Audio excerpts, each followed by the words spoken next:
कौन है पूतना? पूतना अविद्या का रूप है। जो पवित्र नहीं है उसे पूतना कहा है। जो अपवित्र है, जो अविद्या है, पूतना वध के माध्यम से भगवान ने अविद्या का वध किया है।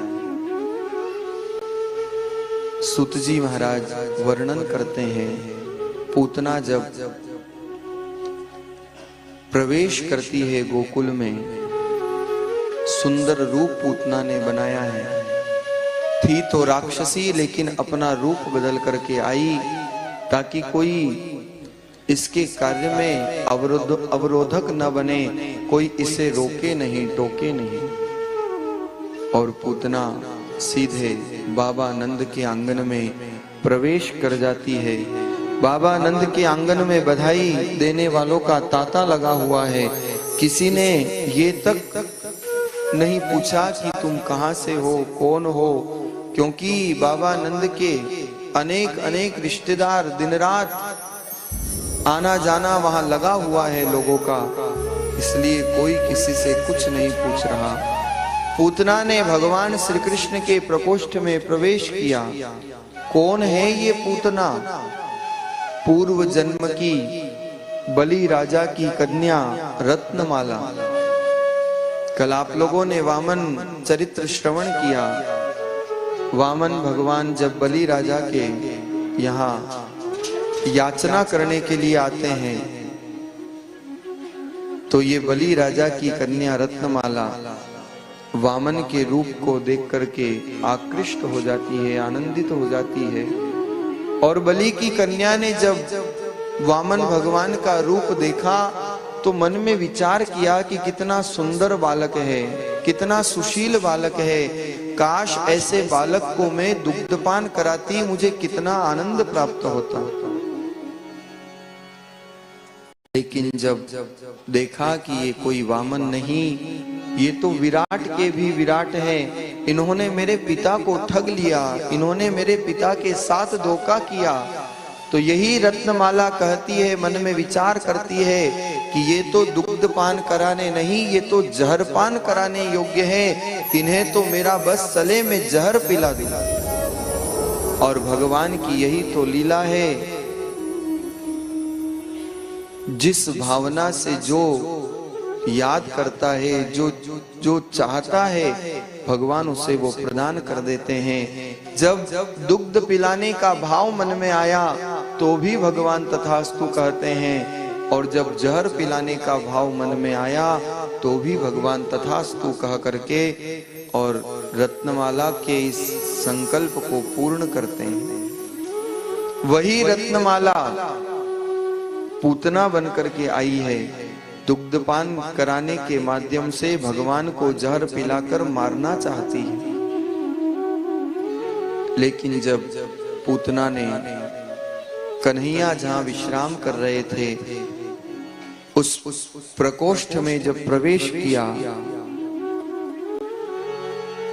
तो भगवान अपनी आंखें मूंद लेते हैं, आंखें बंद कर लेते हैं। भगवान ने आंखें क्यों बंद की? यहाँ अनेक संतों ने उत्प्रेक्षाएं की है, अनेक संतों ने अपने अपने भाव प्रदान किए हैं। संत कहते हैं कि भगवान आंख बंद करके सोच रहे हैं कि कैसे मेरे अवतार का यह प्रयोजन है। रामावतार में आया तो भी सबसे पहले ताड़का का वध, और यहाँ कृष्णावतार में भी सबसे पहले स्त्री वध, पूतना का वध होने वाला है। भगवान इस विचित्रता पर विचार कर रहे हैं। कई संतों का ऐसा मानना है कि भगवान ने आंखें इसलिए मूंद ली क्योंकि भगवान छोटे से बाल रूप में हैं, बाल लीला कर रहे हैं। जैसे संसार में किसी बालक को अगर कड़वी दवाई पिलाई जाए तो वो कड़वी दवा पीते समय आंख मूंद लेता है, मुख भींच लेता है। तो भगवान ने सोचा कि जन्म लेते ही ये कड़वी दवा पिलाने आई है, इसलिए भगवान आंखें मूंद लेते हैं। कुछ संतों ने कहा कि बालकृष्ण आंखें मूंद करके भोलेनाथ का ध्यान कर रहे हैं, और भगवान बालकृष्ण कह रहे हैं, प्रभु आप पधारो, क्योंकि ये जहर पीने का काम तो आपका है, आपको तो अभ्यास है जहर पीने का, मुझे अभ्यास नहीं है। इसलिए आप दर्शन करके तो गए, पर पुनः पधारो, मेरे अधरों पर विराजमान हो जाओ। ये पूतना जहर लेकर के आई है। कुछ संतों का ऐसा भी मानना है कि ये बिना बुलाई मेहमान थी, अनवांटेड गेस्ट थी पूतना, इसलिए भगवान ने आंखें खोल करके स्वागत नहीं किया। और भगवान ने आंखें इसलिए भी नहीं खोली क्योंकि अगर भगवान आंख खोल करके पूतना को देखते तो या तो क्रोध से देखते या प्रेम से देखते, लेकिन किसी भी अवस्था में देखते तो पूतना का जो बनावटी रूप था वो बनावटी रूप नहीं रह पाता,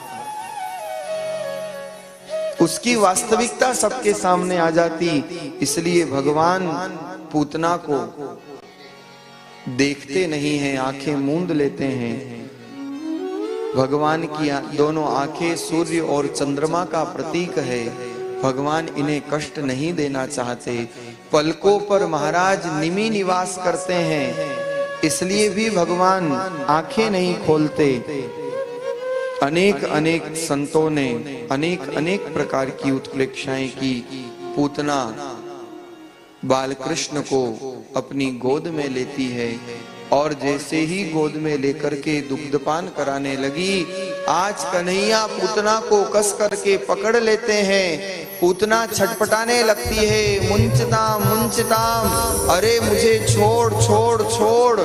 कन्हैया ने कहा, पूतना आज तूने रोंग नंबर लगा दिया, अरे मैं पकड़ता नहीं हूँ, और एक बार पकड़ लूं तो जन्म जन्म तक छोड़ता नहीं हूँ। ऐसा कस करके भगवान ने पकड़ा, उसका रूप परिवर्तित हो जाता है, ऊपर का श्वास ऊपर, नीचे का नीचे, और पूतना का प्राणांत हो जाता है। देवता लोग पुष्पों की बरसात करते हैं, जय जयकार करते हैं। जोर जोर से विलाप करती हुई चिल्लाती हुई पूतना विशाल काय राक्षसी का रूप लेकर के गोकुल की धरती पर धड़ाम से गिर पड़ती है और छाती पर नन्हे से बाल रूप में कृष्ण मुस्कुरा रहे हैं, क्रीड़ा कर रहे हैं। जब गिरने की आवाज आई तो सारे गोकुलवासी दौड़े दौड़े आए।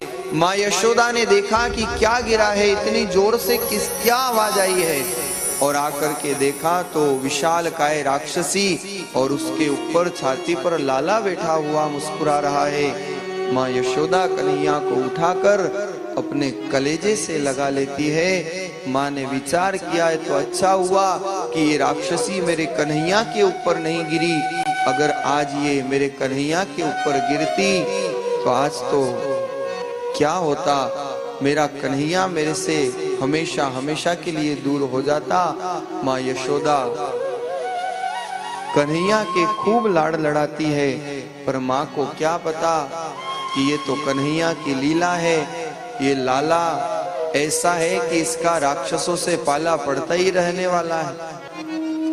माँ यशोदा ने कन्हैया को छाती से लगाया, गोरज से स्नान करवाया, गाय की पूंछ से माँ यशोदा कन्हैया की नजर उतारती है। बाबा नंद को जब पता चला तो बाबा नंद भी आकर के मथुरा से कन्हैया के लिए खूब स्वस्ति वाचन करवाते हैं, दान पुण्य कराते हैं। जहां जहां जीवन में भगवान कृष्ण के कोई विपदा आई है या कोई कष्ट आया है, राक्षसों का वध किया है, वहां वहां बाबा नंद ने, माँ यशोदा ने पुण्य कार्य किया है, स्वस्ति वाचन कराया है। और ये संदेश है इस बात का कि जब जब जीवन में कोई दुर्घटना घटे और हम बच जाएं तो समझना चाहिए कि ये हमारे द्वारा किए गए कोई संचित पुण्यों का फल है। न जाने कब कौन से फल हमारे जीवन में आड़े आकर के हमें काल के करालगाल में काल कवलित होने से बचा लें। ये प्रसंग प्रेरणा प्रदान करते हैं। ये भगवान की अल्टीमेटम है जो जीव को परोपकार की तरफ, सत्कार की तरफ, सतमार्ग की तरफ अग्रसर होने का मार्ग प्रशस्त करते हैं। विशाल काय शरीर को गोप ग्वालों ने टुकड़े टुकड़े करके और जला दिया, लेकिन जब जलाया तो उसके अंदर से चंदन के समान सुगंध सारे गोकुल में व्याप्त हो जाती है। राजन परीक्षित ने प्रश्न किया कि भगवान, ये तो राक्षसी थी, फिर इसके जलने पर ऐसी सुगंध कैसे आई?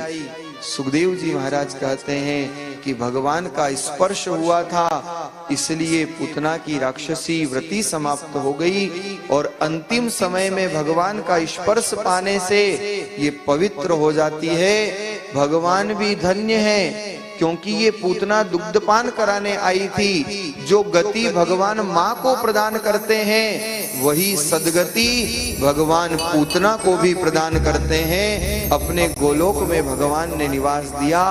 ये भगवान की अद्भुत भक्त वत्सलता है।